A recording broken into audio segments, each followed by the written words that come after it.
विद्यार्थियों, आज के हमारे इस वीडियो में हम बीए प्रथम वर्ष के जो विद्यार्थी हैं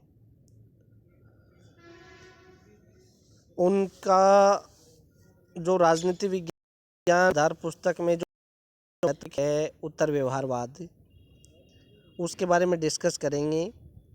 पिछले वीडियो में हमने देखा था कि उत्तर व्यवहारवाद का अर्थ क्या है, उत्तर व्यवहारवाद का आगमन क्यों हुआ, उसके उदय के क्या कारण थे, क्या हम उत्तर व्यवहारवाद को परंपरावाद की संज्ञा दे सकते हैं। इन सब बिंदुओं पर पिछले हमारे वीडियो में हमने डिस्कस किया था। इसी क्रम में आज के हमारे इस वीडियो में हमें उत्तर व्यवहारवाद की प्रमुख विशेषताएं कौन कौन सी हैं, उन विशेषताओं, उन लक्षणों, उन मान्यताओं के संबंध में डिस्कस करने वाले हैं। देखिए, डेविड ह्यूस्टन जो पहले व्यवहारवाद के प्रमुख समर्थक विद्वान थे, उन्होंने आगे चलकर उत्तर व्यवहारवाद के दो प्रमुख लक्षणों की बात उन्होंने की, और वो दो प्रकार के जो लक्षण, या एक प्रकार से यदि बात करें उत्तर व्यवहारवाद के प्रमुख नारे की, तो वो है कर्म और प्रासंगिकता। कर्म और प्रासंगिकता का अर्थ ये है कि समाज में यदि कोई भी कार्य किया जाए, जो भी शोध किया जाए, वो इस प्रकार का हो कि वो तत्कालीन समाज की समस्याओं का उचित समाधान प्रस्तुत करने में प्रासंगिक हो। और इसलिए जिन 7 विशेषताओं की बात, मान्यताओं की बात डेविड ह्यूस्टन ने उत्तर व्यवहारवाद में की है, उनको सामूहिक रूप से एक प्रकार से प्रासंगिकता के सिद्धांत, क्रेडो ऑफ रेलिवेंस के नाम से वो पुकारते हैं। अब एक एक करके हम बात करते हैं डेविड ह्यूस्टन के उत्तर व्यवहारवाद की प्रमुख विशेषताओं की। देखिए, पहली विशेषता उन्होंने बताई है कि तकनीकों की तुलना में सार अधिक महत्वपूर्ण है, या हम यूँ कह सकते हैं कि प्रविधि से पूर्व सार। इसका अर्थ ये हुआ कि व्यवहारवादियों ने नित्य नई नई तकनीकों को, नवीन तकनीकों को अपनाए जाने का समर्थन किया। उन्होंने केवल तकनीकों की बात की, लेकिन उत्तर व्यवहारवादी इसके विपरीत ये मानते हैं कि तकनीकों की तुलना में उनसे जो निष्कर्ष या जो परिणाम निकलता है वो अधिक महत्वपूर्ण होता है। उत्तर व्यवहारवादी ये मानते हैं कि तथ्यों की बलि चढ़ाकर प्राय वे तकनीकों के पीछे भागते रहते हैं, जबकि बात करें यदि व्यवहारवादियों की, तो व्यवहारवादियों ने तो एक ही नारा दिया था कि अस्पष्ट होना जितना बुरा था, गलत होना उतना नहीं। इसके विपरीत जो उत्तर व्यवहारवादी हैं, उनका ये नारा था कि अप्रासंगिक सुनिश्चितता से अस्पष्ट होना कम बुरा था। तो एक प्रकार से ये कह सकते हैं कि उत्तर व्यवहारवादी जो हैं वो तकनीकों को तथ्यों के ऊपर प्राथमिकता या प्रधानता देते हैं, जबकि उत्तर व्यवहारवादी ये मानते हैं कि तथ्य और तकनीक दोनों का साथ साथ उचित प्रयोग किया जाना चाहिए, और ऐसा संभव भी है। तो कुल मिलाकर ये कह सकते हैं कि उत्तर व्यवहारवादियों ने तकनीकों की तुलना में उनसे जो निष्कर्ष, परिणाम या जो सार निकलता है उनको अधिक महत्ता प्रदान की है। दूसरी जो सबसे महत्वपूर्ण बात है वो है कि सामाजिक परिवर्तन पर बल देते हैं। व्यवहारवादियों में मामूली परिवर्तनों से संबंधित रूढ़िवादी विचारधारा छिपी हुई है। वो एक प्रकार से रूढ़िवादिता, जड़ता, इनका समर्थन करते हैं। इसके विपरीत उत्तर व्यवहारवाद है, वो व्यापक मूल्यों के संदर्भ में परिवर्तन का समर्थन करते हैं। उत्तर व्यवहारवादियों का ये मानना है कि जाने अनजाने में जो व्यवहारवादी हैं वो एक प्रकार से रूढ़िवादी हैं, वो परिवर्तन के विरोधी हैं। परिवर्तन विरोध व्यवहारवाद के प्रणाली शास्त्र और तकनीक में निहित है। व्यवहारवादी तथ्यों के वर्णन और विश्लेषण तक अपने को सीमित रखते हैं। उन तथ्यों के व्यापक संदर्भ को, उनकी सामाजिक प्रासंगिकता को समझने की आवश्यकता पर ध्यान नहीं देते, क्योंकि वो ये समझते हैं कि उसके प्रणाली शास्त्र के अनुसार ये वर्जित है। सामाजिक प्रासंगिकता या तथ्यों के व्यापक संदर्भ में उनको समझना शायद उसके पिरामिड की आवश्यकताओं के अनुरूप न हो, या हो सकता है कि उसमें नैतिक तत्व निहित होने की संभावना न हो, इसलिए वह व्यापक संदर्भ की ओर से उदासीन ही रहते हैं। इन सब का परिणाम यह है कि व्यवहारवादी राजनीति विज्ञान ने एक ऐसी सामाजिक रूढ़िवादिता की विचारधारा का रूप या स्वरूप ग्रहण कर लिया है जिसमें केवल धीमी गति से होने वाले परिवर्तनों के लिए किसी भी प्रकार की गुंजाइश है, लेकिन जो सामाजिक परिवर्तन होते रहते हैं उनमें किसी भी प्रकार का व्यवहारवादियों ने कोई समर्थन नहीं किया है। वो उनकी जो विचारधारा वो एक प्रकार से रूढ़िवादी जड़ता का समर्थन करने वाली विचारधारा है।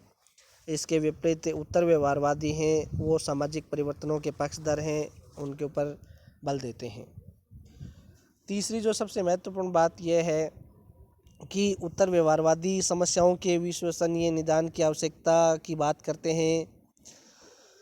व्यवहारवादियों ने नई नई तकनीकों को अपनाया, शीशे के महलों पुस्तकालयों में बैठकर अध्ययन किया। उन्होंने समाज की जो बाह्य समस्याएं हैं जैसे आणविक युद्ध का भय, जनसंख्या विस्फोट, इन जो बाहरी समस्याएं हैं इनकी तरफ किसी भी प्रकार का कोई ध्यान उन्होंने नहीं दिया। तो इसके विपरीत उत्तर व्यवहारवादी हैं, उन्होंने इस बात को स्वीकारा कि शोध चाहे किसी भी प्रकार का हो वो ऐसा होना चाहिए कि तत्कालीन समाज की जो समस्याएं हैं उनका वो समाधान प्रस्तुत कर सके। तो ये एक प्रकार से समस्याओं के विश्वसनीय निदान की आवश्यकता की बात उत्तर व्यवहारवादियों ने की है। अगली जो महत्वपूर्ण विशेषता है वो ये है कि मूल्यों की महत्वपूर्ण भूमिका को उत्तर व्यवहारवादियों ने स्वीकार किया है। व्यवहारवादियों ने अपने शोध में या अपने अध्ययन में केवल तथ्यों की बात की, क्या है की बात की। उन्होंने मूल्यों को किसी भी प्रकार का कोई महत्व प्रदान नहीं किया, मूल्यों को पूर्णतः नज़रअंदाज किया। क्या होना चाहिए की बात, आदर्शों की बात उन्होंने नहीं की। उत्तर व्यवहारवादियों ने इस बात को स्वीकारा कि हम मूल्यों को नज़रअंदाज करके अपने शोध को हम सार्थक नहीं बना पाएंगे, इसलिए तथ्यों के साथ साथ मूल्यों को जोड़ा जाना चाहिए। और उन्होंने तथ्यों को मूल्यों के साथ जोड़कर एक प्रकार से एक समन्वयात्मक दृष्टिकोण प्रस्तुत करने का उन्होंने प्रयास किया। उत्तर व्यवहारवादियों के अनुसार कोई भी ज्ञान, विशेषकर सामाजिक विज्ञान, मूल्यात्मक दृष्टि से न तो तथ्यों एवं प्रासंगिक यथार्थता से तटस्थ रहा और नहीं रह सकता है। इसलिए व्यवहारवादियों को चाहिए कि अपने ज्ञान की सीमाएं पहचानने के लिए उन आधारभूत मूल्यों को पहचाने जाने पर वह ज्ञान टिका है। व्यवहारवादियों ने मूल्यों के महत्व को सर्वथा अस्वीकार न करते हुए विज्ञानवाद और मूल्य निरपेक्ष दृष्टिकोणों पर इतना बल दिया कि व्यवहारिक दृष्टि से मूल्यों को सर्वथा उपेक्षणीय मान लिया गया। इस स्थिति ने राजनीति विज्ञान को नीरस और प्रयोजनहीन बना दिया। मूल्यों की आधार से थी और मूल्यों को यदि न माना जाए तो खतरा रहता है कि ज्ञान को गलत उद्देश्यों के लिए काम में लाया जाएगा। राजनीति में मूल्यों का अपना महत्व होता है। वैज्ञानिकता के नाम पर हम राजनीतिक अध्ययन से मूल्यों को बहिष्कृत नहीं कर सकते। इसलिए उत्तर व्यवहारवादियों ने अपने अध्ययन में मूल्यों की निर्णायक भूमिका को स्वीकार किया है और वे इस बात पर बल देते हैं यदि ज्ञान को सही प्रयोजनों के लिए प्रयोग में लाना है तो मूल्यों को केंद्रीय स्थान प्रदान करना होगा। तो चौथी जो सबसे महत्वपूर्ण विशेषता है वो है कि मूल्यों की महत्वपूर्ण भूमिका को स्वीकार किया जाना चाहिए। बुद्धिजीवियों की भूमिका यानी बुद्धिजीवियों की भूमिका का अर्थ ये है कि समाज में एक बहुत बड़ा योगदान होता है बुद्धिजीवी वर्ग की, एक बड़ी संख्या होती है। तो बुद्धिजीवी वर्ग को समाज की जो समस्याएं हैं उनके समाधान के लिए अपनी सक्रिय भूमिका है वो अदा करनी चाहिए, उनको निष्क्रिय नहीं रहना चाहिए। उत्तर व्यवहारवादियों ने राजनीति शास्त्रियों को यह भी याद दिलाने का प्रयास किया कि बुद्धिजीवी होने के नाते समाज में उनका महत्वपूर्ण योगदान है, उनकी महत्वपूर्ण भूमिका है। राजनीति वैज्ञानिक बुद्धिजीवी होने के नाते यदि मानवीय मूल्यों के प्रति प्रतिबद्ध नहीं है तो वह अपनी उचित भूमिका वो नहीं निभाता और अपने दायित्व से विमुख हो जाते हैं। सभ्यता के मानवीय मूल्यों के संरक्षण में अधिक से अधिक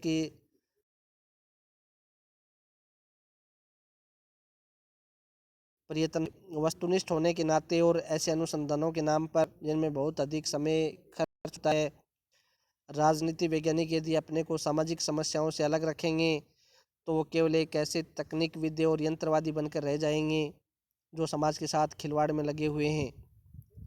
यदि वे सामाजिक दायित्वों को नहीं समझते तो समाज में उन्हें सारी सुविधाएं देने से इनकार कर देगा जो समाज ने उन्हें दी हैं, ऐसे शोध की स्वतंत्रता आदि जैसे शोध की स्वतंत्रता आदि। तो बुद्धिजीवियों की महत्वपूर्ण भूमिका है समाज में, ये उत्तर व्यवहारवादियों ने बताने का प्रयास किया। उत्तर व्यवहारवादी राजनीति विज्ञान को क्रमनिष्ठ विज्ञान बनाने की बात करते हैं। उत्तर व्यवहारवादी क्रमनिष्ठता पर बल देते हैं। उनका ये कथन है कि राजनीतिक विषयों के अध्ययनकर्ता को समाज के पुनर्निर्माण कार्य में रत होना चाहिए। उनका मत है कि ज्ञान व्यवहारिक रूप से सार्थक होना चाहिए। यदि हमारे व्यवहारवादी शोध परिणामों का रचनात्मक क्रियान्वयन नहीं हो सकता तो वह सार्थक नहीं है। ज्ञान का क्रियात्मक होना आवश्यक है।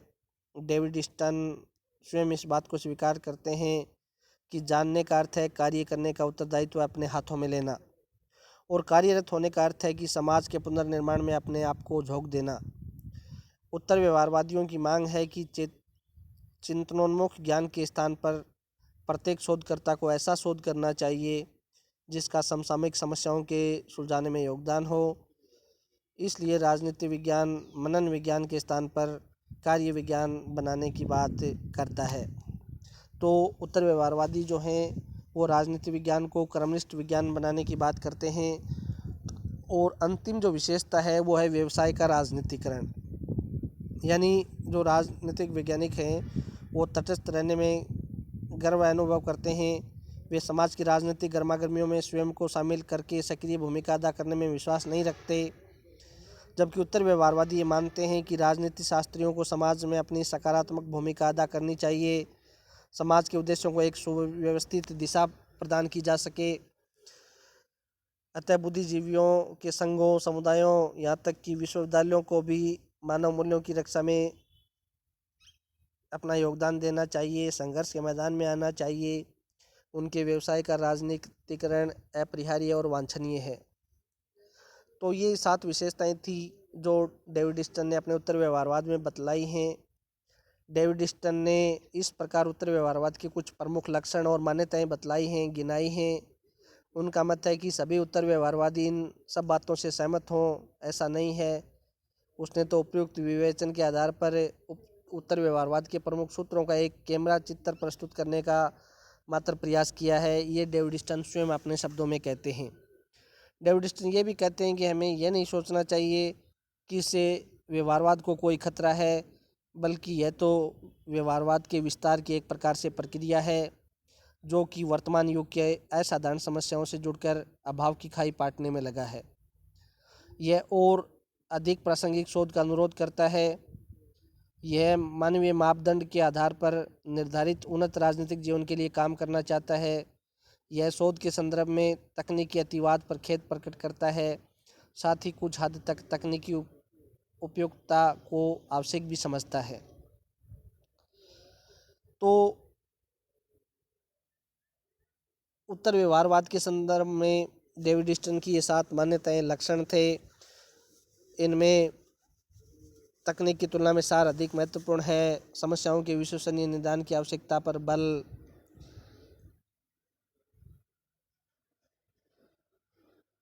राजनीति विज्ञान को क्रमनिष्ठ विज्ञान बनाना, व्यवसाय का राजनीतिकीकरण, बुद्धिजीवियों की महत्वपूर्ण भूमिका, सामाजिक परिवर्तन पर बल। तो ये कुछ विशेषताएं हैं जो डेविड ईस्टन ने अपने उत्तर व्यवहारवाद में उन्होंने बतलाई हैं। आगे की वीडियो इसी क्रम में जारी रहेंगे। धन्यवाद।